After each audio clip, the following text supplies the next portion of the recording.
Ina Tangen, a senior fellow at the Center for International Government Innovation. Always good to see you, Ina. Thank you so much for your time.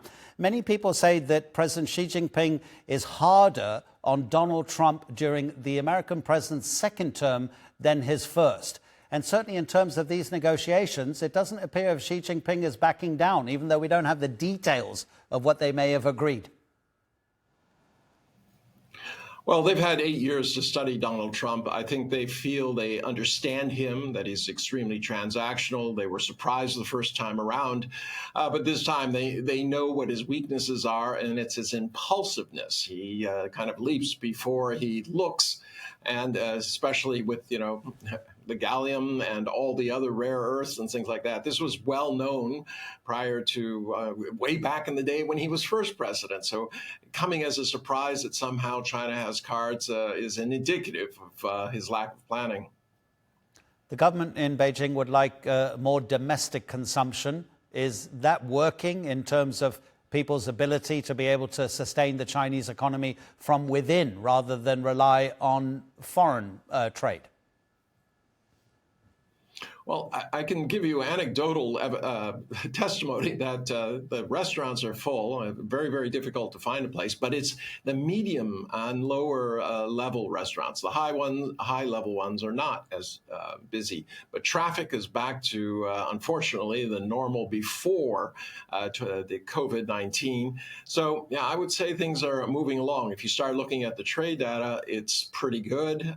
It didn't grow as much as it has in the past, but still growing at almost 5%. But the most important thing that people should be looking at is disposable income, which was going up 5, 6, 7% over these last few years. Compare that to Europe and America, where you've actually seen declines in some years. What about the accusation, Ina, that doesn't just come from the United States, but many countries, that China is just producing too much and that overproduction is unfair on the rest of the world?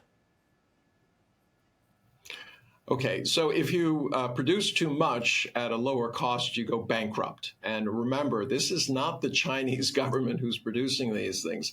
These are private companies. They're involved in cutthroat, fierce competition.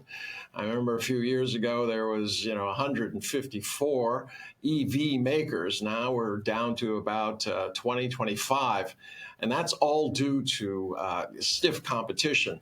At some point, these people have to realize that, they have to make a bottom line. Yes, it is tough for other countries because they say, well, they're dumping them, but they're not. You should be taking advantage of great deals, especially on things like, solar panels, which are very cheap, very competitive prices, and they can help your economy. So complaining about getting a good deal seems a little odd. In other areas, EVs, yes, they've taken over the market, but that's competition. Remember, it's the same companies now who are complaining who laughed at China when they said 12 years ago, we're going to develop an electric car industry. And everyone said, no, China can't make cars, and they certainly can't challenge the big car companies. And that's not true. So some of this sounds more like sour grapes, the reality of having a market economy as opposed to this idea that somehow the Chinese government is subsidizing all these entities.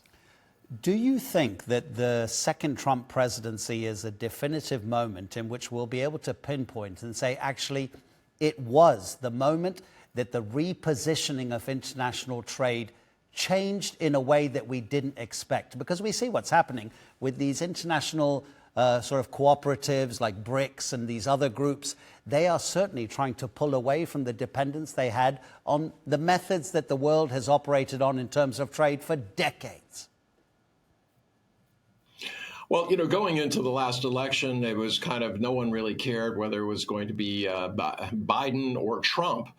Today, I think you have a different story. Everyone I talked to in the government said, Trump has been the biggest blessing to China ever. China never imagined that there would be a president who has done the damage that he has done to neighbors and allies, undermining faith in the United States. That has nothing to do with China.